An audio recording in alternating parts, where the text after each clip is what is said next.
આપ જાણો છો એ રીતે ઉના અને સમઢિયાળાનો જે બનાવ બન્યો આખા દેશને ને દુનિયાને હચમચાવી દીધી. માનવતાનું વરવું પ્રદર્શન જો કહી શકાય તો એ ઉના અને સમઢિયાળાના બનાવની અંદર બન્યું. પણ મારે અભિનંદન આપવા જોઈએ આ સમાજને. કોઈ પણ નેતાની સૂચના વગર, કોઈ પણ પાર્ટીના આદેશ વગર સમગ્ર દલિત સમાજ એક થઈ અને જે રોડ ઉપર આવી ગયો એનું પરિણામ એ આવ્યું કે ગુજરાતની સરકારે જવું પડ્યું. એટલું જ નહીં, લોકસભા બંધ રહી, રાજ્યસભા બંધ રહી અને વિશ્વ લેવલે એના પડઘા પડ્યા. એ તમારી સંગઠનની તાકાત બતાવે છે. આપણા ઉપર આ જુલમ કઈ નવા નથી. જ્યારે ઈસુ ખ્રિસ્તના જન્મ પહેલા 1300ની સદીની અંદર આર્યો આ દેશની અંદર આક્રમણ કરીને આવે છે, ત્યારે આવા જ જુલમ, આવા જ અત્યાચાર, ગામોના ગામો ખાલી કરી નાખવા, ગામો સળગાવી દેવા, અને એના 5 એવા નેતા હતા, ઇન્દ્ર, વરુણ, મિત્ર, રુદ્ર અને અશ્વિની. એને જુલમ કરવામાં કાંઈ બાકી નથી રાખી. ઇન્દ્રને તો પુરંદર કહેવામાં આવે છે, અનેક શહેરોનો નાશ કરવા વાળા તરીકે કહેવામાં આવે છે. એવા જ અન્યાય અને જુલમ ભગવાન બુદ્ધના ધર્મને સમગ્ર દેશમાં ફેલાઈ ગયો હતો. અરબસ્તાન, ઈરાન, અફઘાનિસ્તાન સુધી આ દેશની અંદર બૌદ્ધ ધર્મ જ્યારે ફેલાયો હતો, ત્યારે પુષ્યમિત્ર શૃંગે આ દેશના મૂળ નિવાસી રાજા બૃહદ્રથની હત્યા કરી 35 લાખ બૌદ્ધ ભિક્ષુને કતલ કરવામાં આવ્યા. અને એક બૌદ્ધ ભિક્ષુનું માથું કાપીને કોઈ લાવે તો એને 100 સુવર્ણ મુદ્રા રાજ તરફથી આપવાનો કાયદો કરેલો. ત્યારે આવા જ બર્બરતાપૂર્ણ જુલમ અને અત્યાચાર આ દેશની અંદર થયેલા.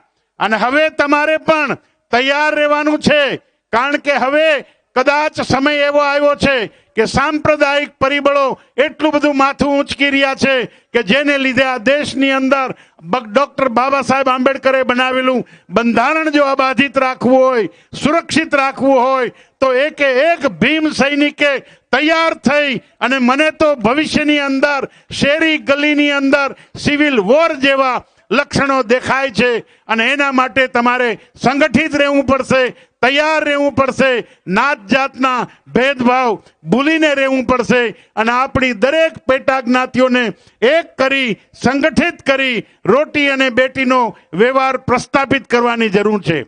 એક પણ અધિકાર નતો આ સમાજને. ભણવાનો અધિકાર નહીં, ભણાવવાનો અધિકાર નહીં, સંપત્તિ એકઠી કરવાનો અધિકાર નહીં, શસ્ત્ર ધારણ કરી રાજ સંચાલન કરવાનો પણ અધિકાર ન હતો. આ અધિકાર ડોક્ટર બાબા સાહેબ આંબેડકરે બંધારણ બનાવીને આપણને બખ્યા. નહીં તો ઋગ્વેદની અંદર તો કહ્યું છે દેવાસુર સંગ્રામ.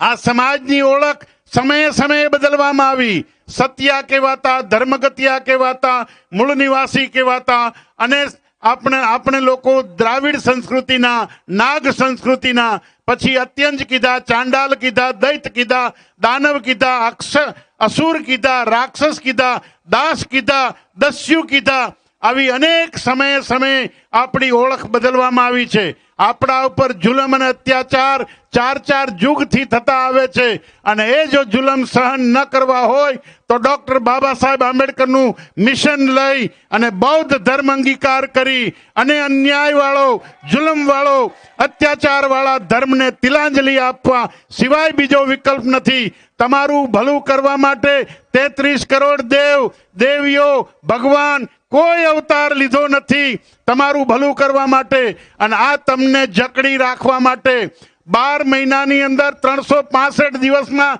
400 જેટલા ઉત્સવો. કોઈ મહાદેવનો ઉત્સવ મહિનો આખો ચાલે, માતાજીના ઉત્સવ 8 દિવસ, 9 દિવસ, 2-3 વખત નવરાત્રા ચાલે, અને એવી રીતે ગણેશની પૂજા ચાલે. આમ કરી અને તમને લોકોને આર્થિક રીતે બરબાદ કરવાનું એક ષડયંત્ર ગોઠવું છે. આપણે લોકોએ સોશિયો ઇકોનોમિક દ્રષ્ટિએ આગળ વધવાની જરૂર છે. સામાજિક રીતે સંગઠિત થઈ આર્થિક રીતે મજબૂત કેમ થવું એ દિશામાં વિચારવાની જરૂર છે. આપણને સોશિયો કલ્ચરલ અને રિલિજિયસ રીતે જે ફસાવી દીધા છે ધર્મના નામે, એમાંથી બહાર નીકળી માત્ર 10 વર્ષ સુધી કોઈ પણ દેવ દેવીને માનો નહીં, કોઈ ભગવાન ઈશ્વર પરમાત્માને માનો નહીં, કોઈ દાણા જોવડાવો નહીં, કોઈ ભુવા પાસે જાઓ નહીં, તો તમે જુઓ 10 વર્ષમાં તમારી પ્રગતિ કેટલી થાય છે તમે પોતે નક્કી કરી શકો છો. અને ઋગ્વેદની અંદર પુરુષ સૂક્તમાં કીધું છે કે સ્નાતા અશ્વમ, પાણીના ધરામાંથી નાઈ નીકળતો ઘોડો, એનામાં થનગનાટ બહુ હોય, એનાથી દૂર રહેવું, નહીં તો જાનનો જોખમ છે. મદગજમ, ગાંડો હાથી, એનાથી દૂર રહેવું, નહીં તો એમાં પણ જાનનો જોખમ છે. અને ઋષભમ કામ મોહિતમ, આખલો જ્યારે કામ મોહિત હોય ત્યારે એનાથી દૂર રહેવું, નહીં તો જાનનો જોખમ છે. એવી જ રીતે શુદ્ર અક્ષર સંયુક્તમ, સાક્ષર ભણેલો ગણેલો શુદ્ર દૂર પરિવર્જિતેત, આનાથી દૂર રહેવું, નહીં તો જાનનો જોખમ છે. આ જે કહેવામાં આવ્યું છે, હવે જો એ લોકો ભણેલા શુદ્રથી ડરતા હોય તો એક ભણેલા શુદ્રે ડોક્ટર બાબા સાહેબ આંબેડકરે આખા અનેક લોકોની કાયા પલટ કરી દીધી. તો તમે ભણવાનું ચાલુ કરો, ભણો તો આપોઆપ તમારાથી દૂર ભાગી જશે. મંદિરમાં 1 રૂપિયો ન નાખો, આપોઆપ આર્થિક રીતે ખતમ થઈ જવાના.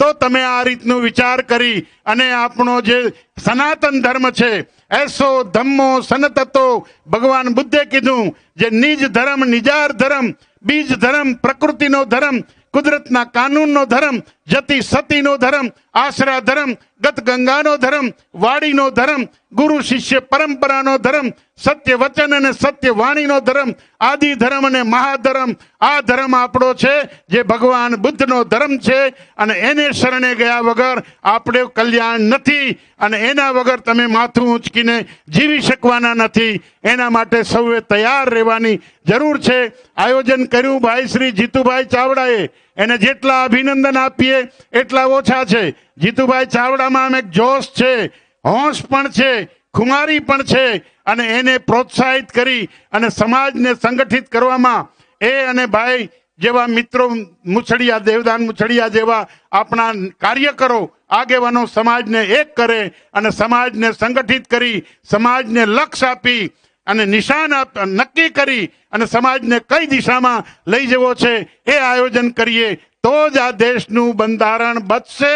નહીં તો આ દેશનું બંધારણ ખતરામાં છે. સાંપ્રદાયિક પરિબળોએ આક્રમણ ચાલુ કર્યું છે. ગૌ માતા કહો તો રાષ્ટ્રભક્ત કહેવાઓ, ભારત માતા કી જય બોલો તો રાષ્ટ્રભક્ત કહેવાઓ. ઇસ્યુને નોન ઇસ્યુ બનાવવાના, નોન ઇસ્યુને ઇસ્યુ બનાવવાના. આના માટે આપણે આ બધી ચાલને સમજવાની જરૂર છે. આટલું કહીને વિરમું છું. જય ભીમ, જય ભારત.